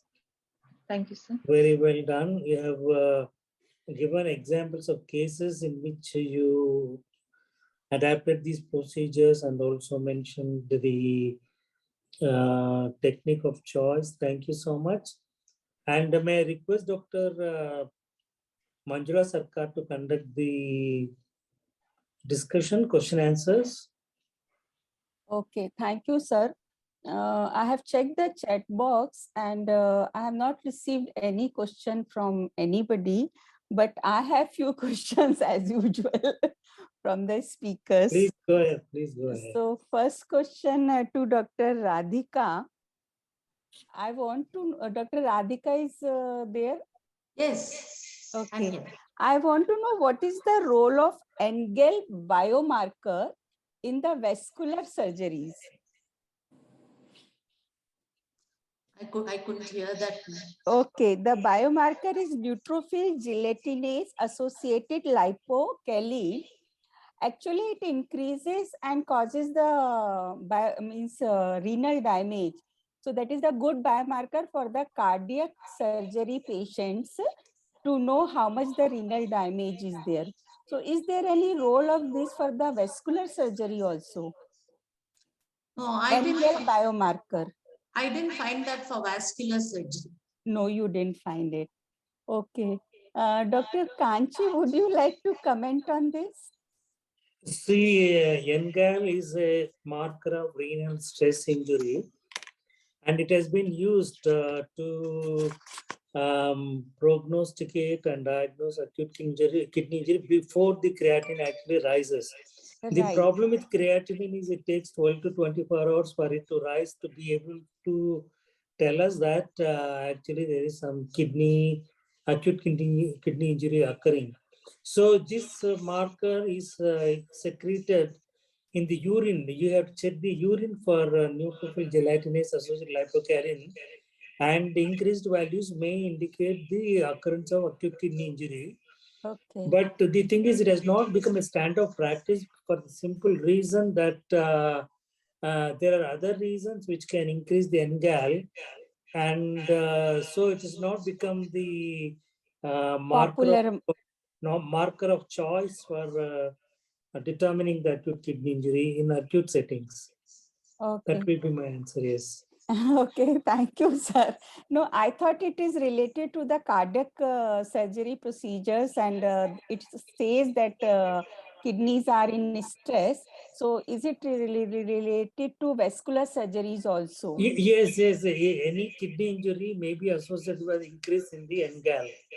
Okay. But its utility in clinical scenarios is not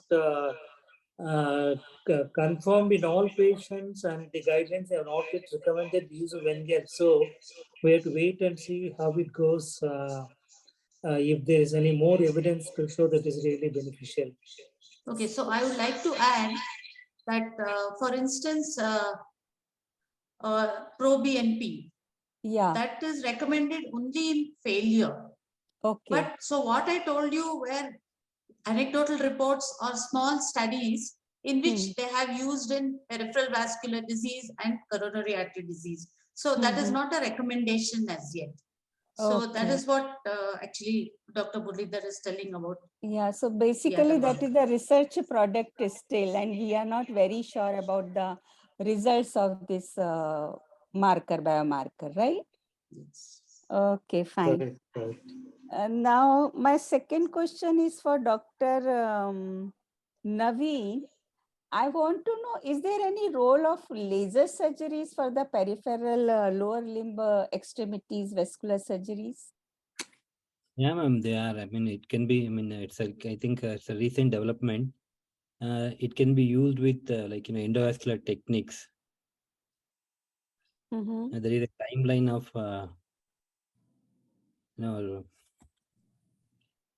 they do use it in cath labs and hybrid cath labs, ma'am. No, because I recently came across with few surgeons. They are claiming that they can treat all varicose veins with the help of laser surgeries, and the results are really good. And they found that patients are really getting benefited after the laser surgeries for the varicose veins, especially, or the peripheral vascular disease. So they are have doing you this come across any article or anything like this? Ma'am, they do in our hospital every day. They do so many cases, laser, RFA, EVLA procedures for varicose veins. So, but my topic is basically about the lower limb revascularization. So I don't know about the arterial system. Okay. But I mean, every day in, day out, they're using the laser for varicose vein treatment, ma'am. And I mean, it's a best way to treat the varicose veins. The recurrence rate is almost near to zero. So that is for the varicose vein treatment, not for the arterial system. Arterial system also, ma'am, they have laser, which they use in the cath labs. I'm not very much aware of how they use it and what they do, but it is one of the recent advances. Okay. Yeah. Laser also has been used to treat vascular lesions such as hemangiomas and congenital vascular malformations. So there it has been used with considerable success. And of course, in varicose veins, it helps. Okay. Yes. Now I want to know from Dr. Parameshwara that when you are dealing with the carotid endarterectomies, how many times you have come across to do the coronary artery revascularization and carotid endarterectomy together, as per your experience? It is very well known that if there is both severe coronary artery disease and carotid disease, one can do in the same sitting position, same sitting, both the surgeries can be done together. But the incidence is very low. And most often because carotid artery is a different surgery, and coronary surgery is different. So most often people prefer to do it one after another.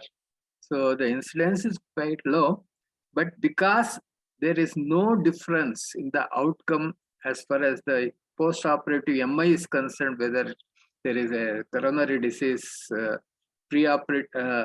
coronary surgery done preoperatively or not, so it may not make much difference if you do it together. So it may not matter much. It may not matter much. Theoretically, I have I know that it can be done together, and many people are claiming that they do at the same time. Yes, but frankly speaking, in whole of my career up till now, I have not come across with any case which they did it together. So I was really very keen to know is it really done in at a same sitting, or is it advisable to do it in a same sitting?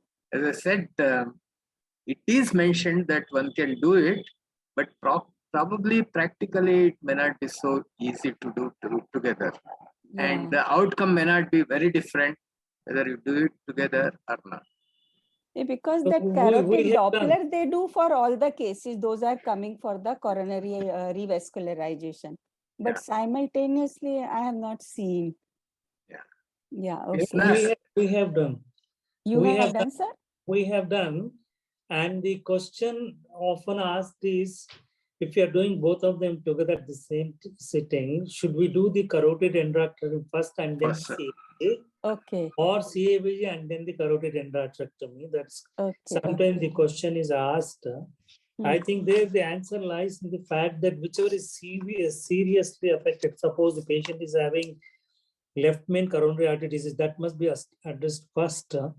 But if the patient is having significant carotid stenosis, you might like to address it before the CAVG because stroke rate may be reduced when you actually go on bypass. So these factors must be considered. And what we have done is we have, instead of using the routine shunt, What we have taken is we have after heparinization, we have taken a sort of a long shunt from the root of the aorta and put it beyond the clamp in the carotid artery, so that the distal carotids are perfused when the carotid endarterectomy is being done.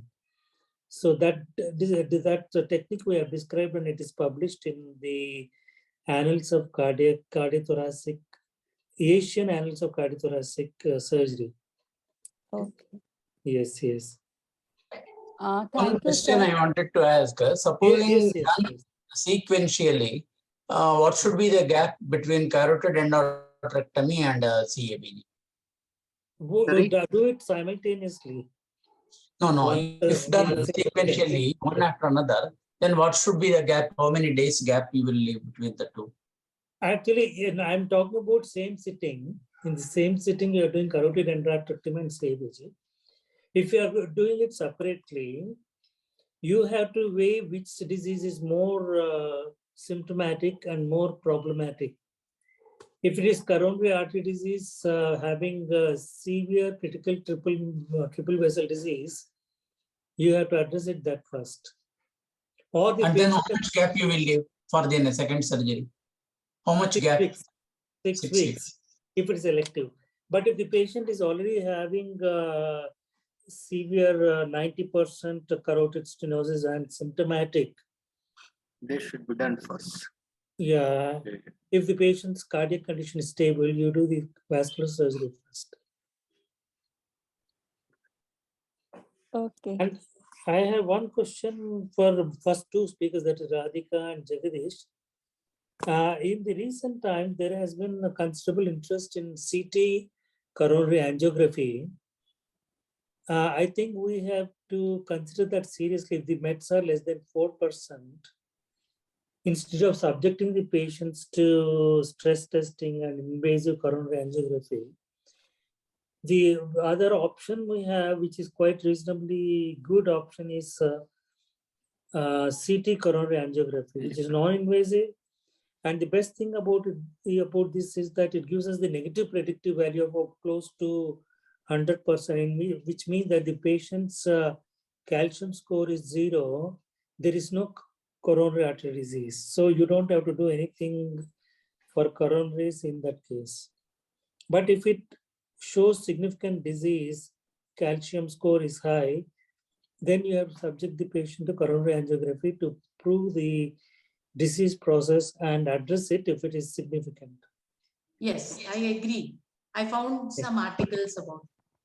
Yeah, C2 angiography is very good. Actually, nowadays, because of this young people dying suddenly, especially after our dear beloved Puneet Kumar passed away, there has been considerable interest in this CT angiography, and it was recommended that every 5 to 10 years, one should, after the age of 40, should get it done, just to know what is happening with their coronary arteries. Yes, sir. Yes, sir. You are right. Thank you so much. Parameshwara, I just one question to Dr. Radhika. Yes. Please go on. And one question to Dr. Radhika. Shall I go on? Yes, Dr. Kodandaram. You mentioned about the role of preoperative electrocardiogram. You said it might not be helpful. I think so. And similarly, you were also telling about the bridging therapy from Parim. So they also said with or without bridging, it might not be helpful. So both these statements are from isolated studies which are not finding consensus, or is it has it already entered guidelines? No, these are all meta-analysis with thousands of patients. Do you think we should respect these two statements, or is it controversial? I think role of ECD and also bridging. Yes, so in that bridging article, they have shown how the venous thromboembolism incidence was same in both the groups, but the bleeding was more in the group, and it was significantly more in the group which was bridged. So they have said you weigh the pros and cons. Like suppose in a confined space like the brain, the cord, the eye, where you don't want bleeding. So you weigh the pros and cons of doing this bridging versus non-bridging. So these are all just to put different perspectives for you all to think about. No. Can I answer it a different way? Sorry? So Can I it answer has, it in a I different think way? it has been decided as per the patient's need at that moment and the clinician's judgment, rather than putting it as a guideline or making the statements, authoritative statements rather. I can answer that question in a different way if Dr. Manjula Sarkar allows me. Of course, sir. You are. Acha. See, the bridging therapy depends upon the indication why the heparin was being given. If it's a prophylactic or is it therapeutic.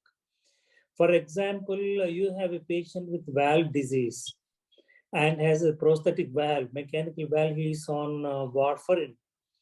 Their bridging therapy becomes mandatory. There we have to use a heparin bridge to be able to, 1 minute. There bridging is mandatory. For prophylactic use, it's up to you whether you want to stop the heparin and then don't do anything about it. That's up to you. But if it is a therapeutic purpose, you have to give the bridge. That is my take on that. And regarding ECG, I also, the previous discussion also I mentioned that Asians are more vulnerable to ischemic heart disease. We are vulnerable 3 times more than the Western counterparts. So if somebody is coming for surgery who is 45 years and above, for a major surgery, I would like to do ECG, echo and chest X-ray, irrespective of what the guideline says. Because these guidelines are mostly meant for Western population where their lifestyle is entirely different. Their eating habits are good. They have physical activity as a part of their lifestyle on a daily basis. So as a genetic predisposed population for coronary artery disease, we have that racial characteristics which predisposes us to the coronary artery disease. So because of these reasons, I think it is better to be careful rather than follow the guidelines which are meant for a different population. This is my impression, but it's up to you how you want to interpret. I agree with you, Dr. Murali. Thank you, sir. Thank you, sir. I would like to add that Yes. Dr. Muralidhar always somehow diverts the discussion to heart disease. So now the articles which I have concentrated are all in peripheral arterial disease. No, so you said 50% of them have it is for ischemic heart DVT disease. that the anticoagulation was given. So not valve disease. So for these patients, it is perfectly fine not to bridge and to go ahead because the risk of bleeding will be more when they get bypassed. Yeah, I agree. But I will have to know for what reason the patient is getting anticoagulants or antiplatelet drugs. DVT. So these are vascular disease patients. So they I'm are on anticoagulants for DVT. I think not both for of you are artificial right. valves. Dr. Radhika is talking about the vascular diseases and Dr. Muralidhar is talking about the heart disease. Yes. Especially the valve. So Yes. in valve It's surgery, always it is like must. that. But Dr. in Manjula is always surgery, it has been. I'm talking in general. Yeah. We have to find out what the reason why, which is more, is it a therapeutic reason? Does the patient really has to get anticoagulant? In which case you have to have a bridge. You cannot just stop the anticoagulant just like that. That's my take on that.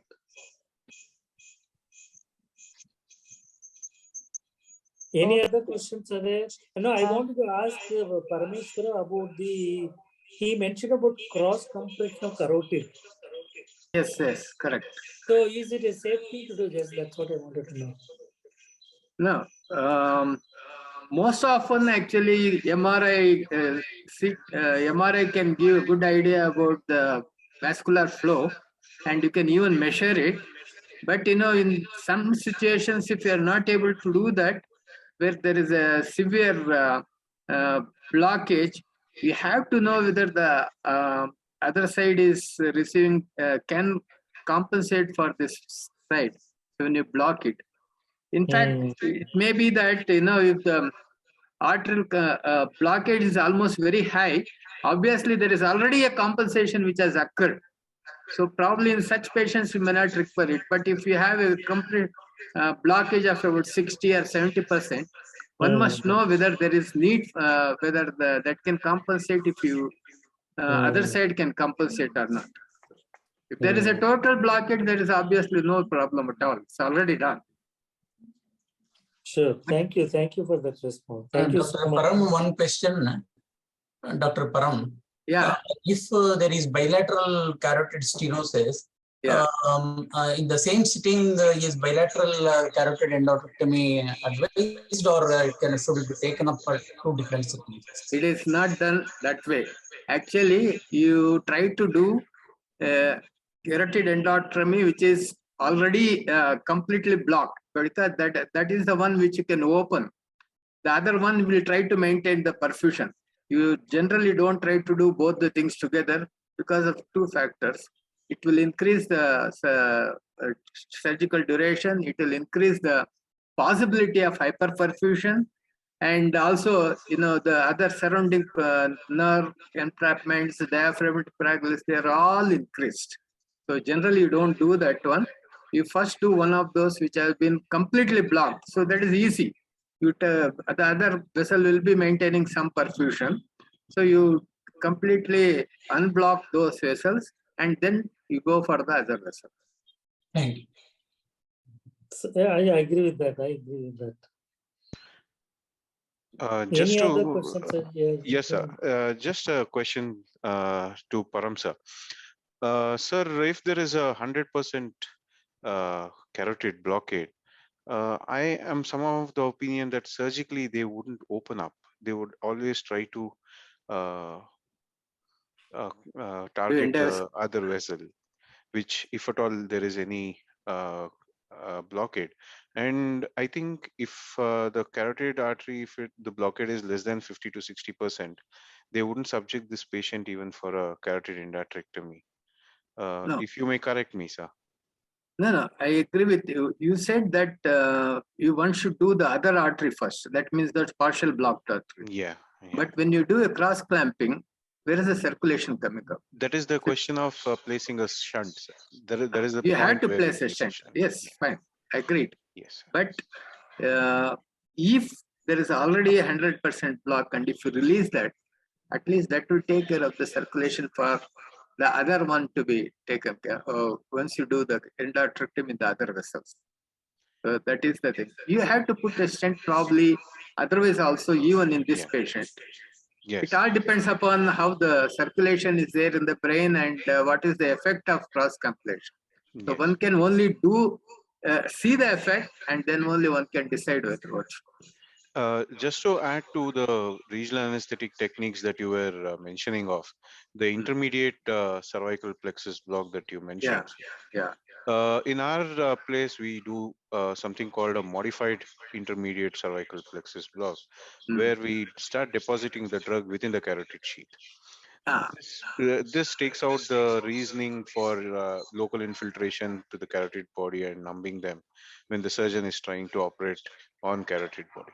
So we can reduce many hemodynamic stress responses and the changes that we encounter on carotid body compression. So that actually gives us a very good result. And from very past years, we have been doing only on general anesthetics. There was a good eye-opener for using various monitoring techniques.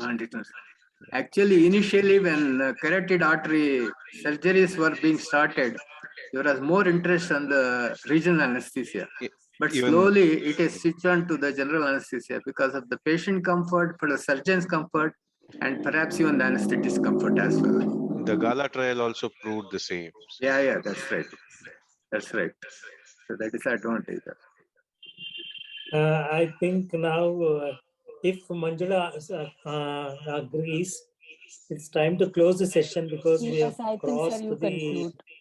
time limit.